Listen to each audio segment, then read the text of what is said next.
Howdy guys, I'm Jeepin' Jason, and today in the Auto Edits Garage, I kind of have a hashtag stay home inspired video and something to inspire you guys to get out and work on your vehicle. Now, obviously this channel I have a Jeep and a muscle car and a truck, but it's not just about that. I am gonna take a few minutes to kind of brag about how the engineers kind of made this routine maintenance. We're gonna do oil change today. A really easy and kind of fun procedure. So we'll definitely do that, and because of that, I'm going to kind of issue a stay home inspired challenge about the perfect oil change. Now that just means if you've ever done it before, it could either be Exxon Valdez catastrophe oil all over the place, and sometimes you have those ones where they go just darn near perfect. You use literally one paper towel and a set of gloves and it's over with. That's what I always strive for, and then I obviously recycle my oil. You guys should do that. And that's what I'm gonna shoot for in this. So this is the Stay Home Oil Change Challenge.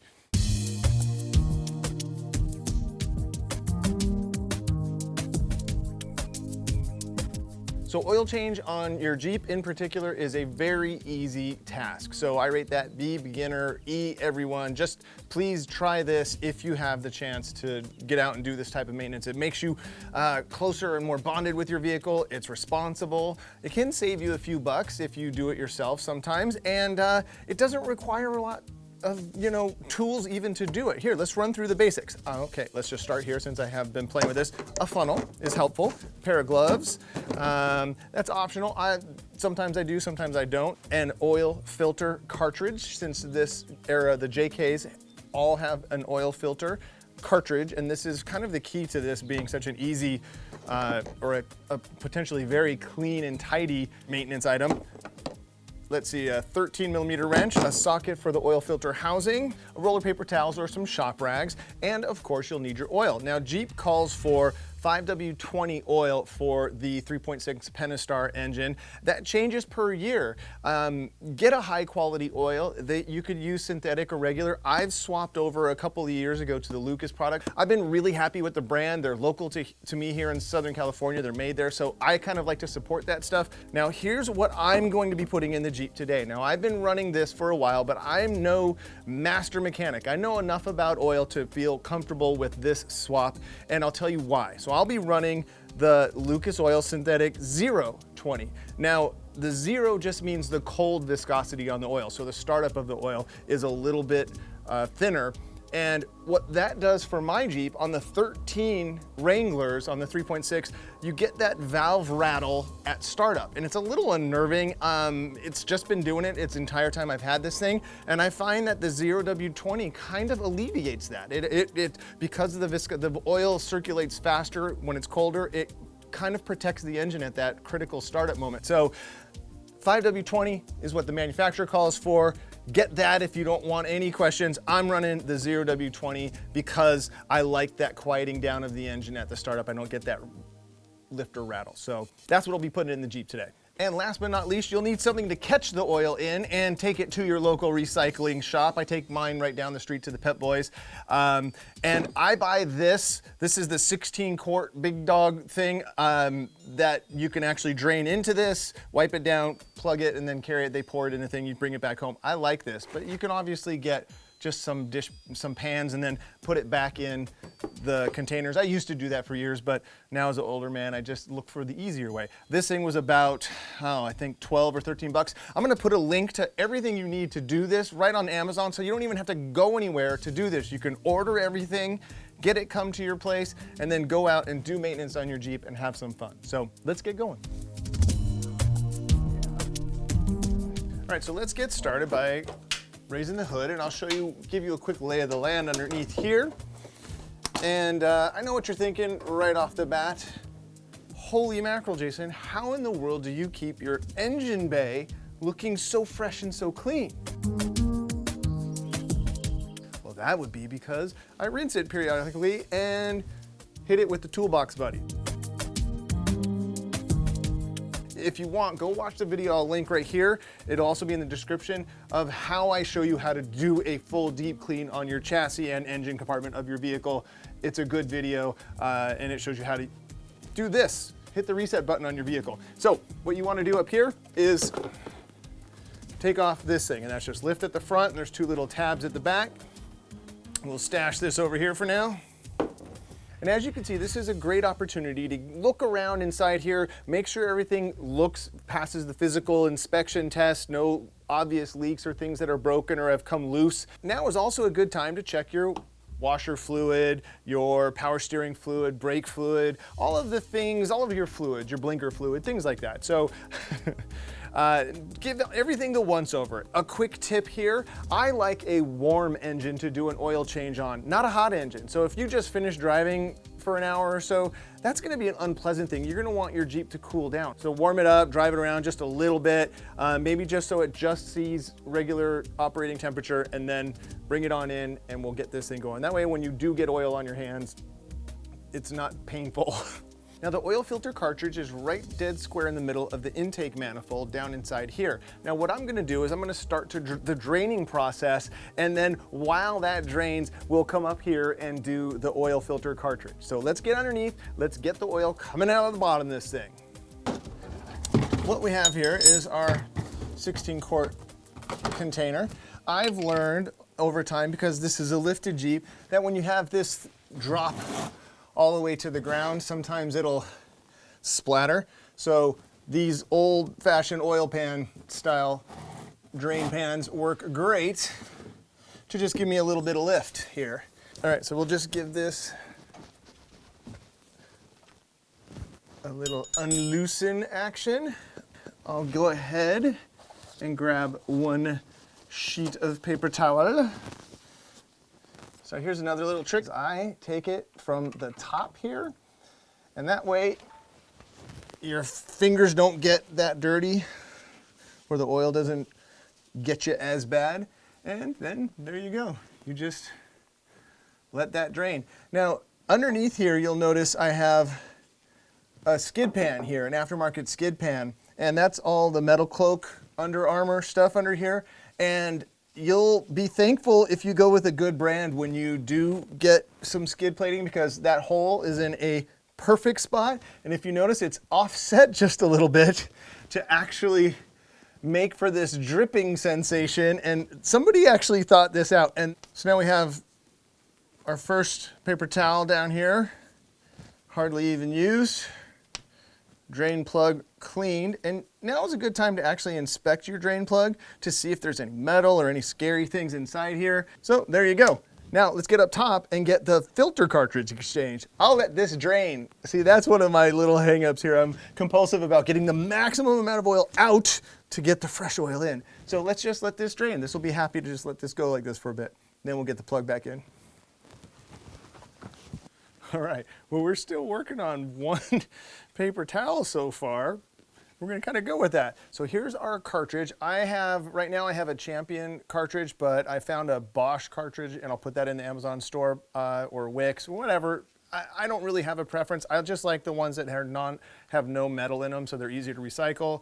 So we're gonna get this in position and ready to get installed. And you'll need a 15/16 socket to actually get the housing off. And now this housing is just this plastic housing right here, and that just comes unscrewed. Fairly simple stuff. You see, let's get this ready to go. I have a little plastic bag here, and we'll just pull this out. Pretty simple stuff. Try not to leak or drip too much on your engine. And then now you can see that this just kind of comes unclipped here. I will put this in a baggie so we can recycle that. There we go. Being responsible. One of the things that these things come with is this new little rubber gasket O-ring here. So what I do is I just grab a little hook here and then just pull that off. And that way you could actually replace the O-ring as well. So that is the O-ring that came with it. Put a new O-ring on there. That has its own little channel here to ride in. And make sure to lube that. Now you can see that I have a little bit of oil just that was inside this thing. And I put that on the O-ring, so that way it's got a little bit of lube on it and doesn't bind up on there. So then you just have your housing and your new filter, and that just, it has that obvious end that tucks up in the top there and will kind of clip into place like that. You have a nice positive feel there. And then that, we'll get that down into place, and that just kind of make sure you don't cross thread that. It's all plastic there. And I've seen some Jeeps actually develop leaks around that housing, so you just want to be careful with all this stuff. And this thing gets tightened to 15 foot-pounds, and that should give you, if you have a torque wrench, that's just not much. So that just gives you an idea of what you're going to tighten this thing to. So because I've been a mechanic-in kind of guy for a lot of years, I kind of have a sense for what that is, and it's not that tight. So you'll see I'll just go down till it's snug, and there that just got snug, and I'll just give it one, not even a ooga dooga. Usually you can do like axle nucks or 2 full ooga doogas. This one, you just see that. Tight, that's it. Just enough to snug that down. It's got an O-ring to seal it. It's a plastic housing, and voila, we have our oil filter cartridge changed. Done. Still working on one rag. It's a good idea after it's drained to just wipe around all of your edges. Make sure everything is nice and clean. We'll go ahead and put the drain plug in place, and we'll thread it in by hand, finger tight. And now this is one of those things where it goes to the factory specs call for 20 foot-pounds on this to tighten it to 20 foot-pounds. And I absolutely encourage you to go ahead and get your torque wrench and do that. But if you don't, it's just this. This is not tight. It has a seal doing the sealing for you, so you don't have to tighten it. So there's just snug, and then it's that much tighter. That's it. And that will be just fine. I'll wipe that one last time because that's how I roll, and that's clean. And we are still on our first paper towel. Oh, I just dropped it in there. I just dropped it into this thing. That's all right. We got to clean that anyway. So, all right, let's get out from underneath here. Let's get our tray. And now we'll fill it. Now, as you can see on the lid here, it says SAE 5W20, and that's what we talked about earlier, that's what the manufacturer calls for, and that's fine. I still can't believe we're working with the same paper, the single paper towel we started with, and that is impressive. This is, I'm making the challenge legit right now. It's one paper towel for the whole thing so far. All right, now unless something goes really wrong on the fill up, we're in, I'm in line for a record run here. Okay, so I want to make sure everything's clean here. You notice my engine bay is pretty darn clean already, but you just want to make sure that no debris gets knocked down inside there. That would be bad, right? You want your oil to be clean. Now, if I was really going to just go be daring here, I would no funnel and just try to air pour, but we're going to be responsible on this one. And I'm actually not even going to use this long neck funnel. I'm going to use one of my old school little shorty guys here. All right, so one thing I do want to point out before I throw this oil in here is that the 0W20 actually is a little bit more expensive. So if you're going to save money on your oil change, this isn't the option. This is actually a premium, like it's even a more premium than the regular synthetic 5W20. And that's because it has all of these other certifications here. It's overkill protection-wise for your Jeep, but again, I'm doing it for the other reason, for the lower viscosity at the startup to help the thing out with the lifter noise and stuff. So I'm doing it for performance. If you're going for a little bit more budget minded, do the 5W20 synthetic. A 3.6 Pentastar Jeep takes 6 quarts after you do a full change like this. So we're going to go ahead and put 6 in.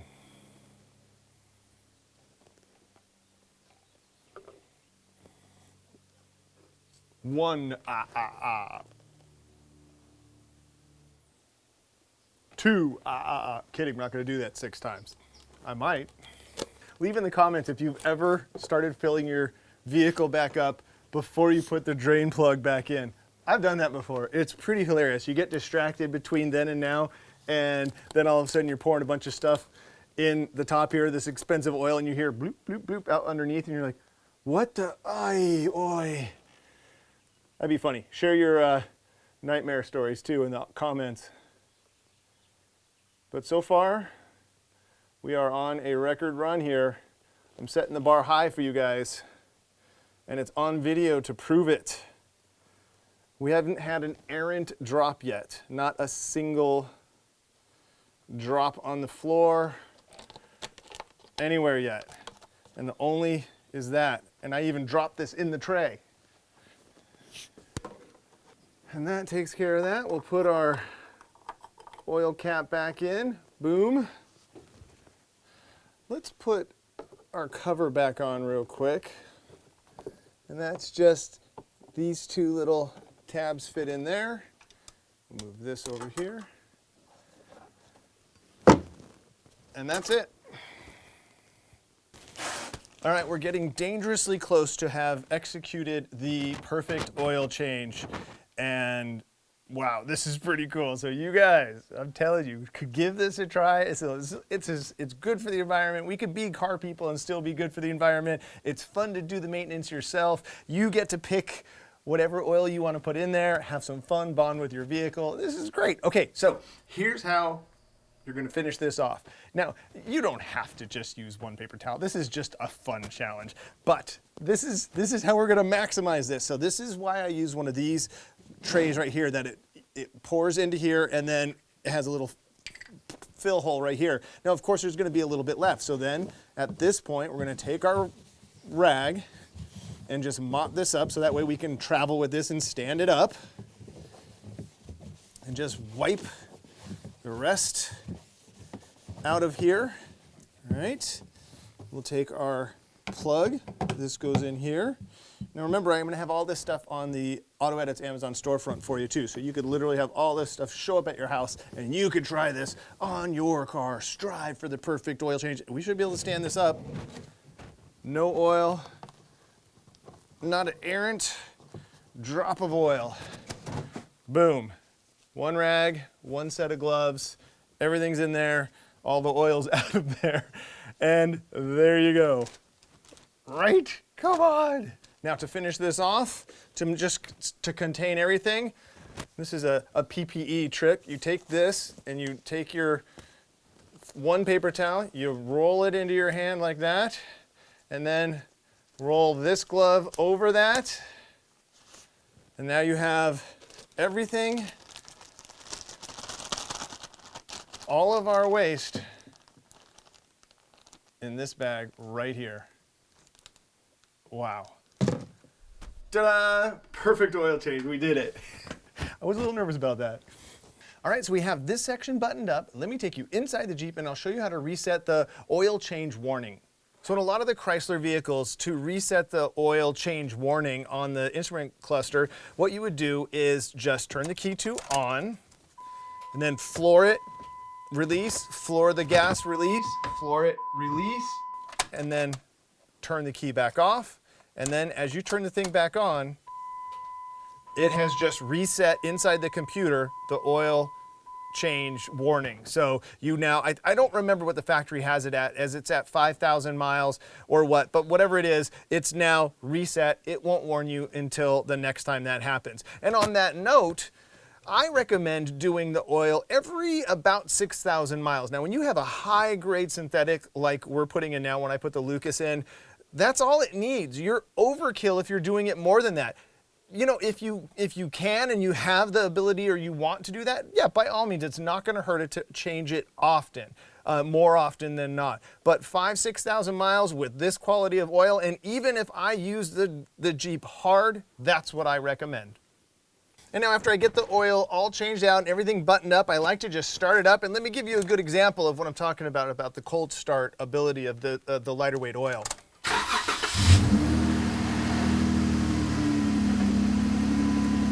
This vehicle had a lot of rattle there, and now it doesn't.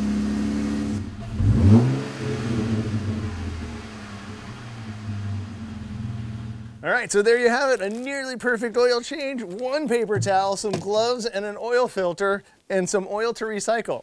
Pretty cool, right? All right, the challenge has been thrown down. Get out in your garage, do something fun, do something useful, try to stay safe. I know things are weird. I hope these videos give you a few minutes of distraction and some inspiration to do something fun and useful in your garage.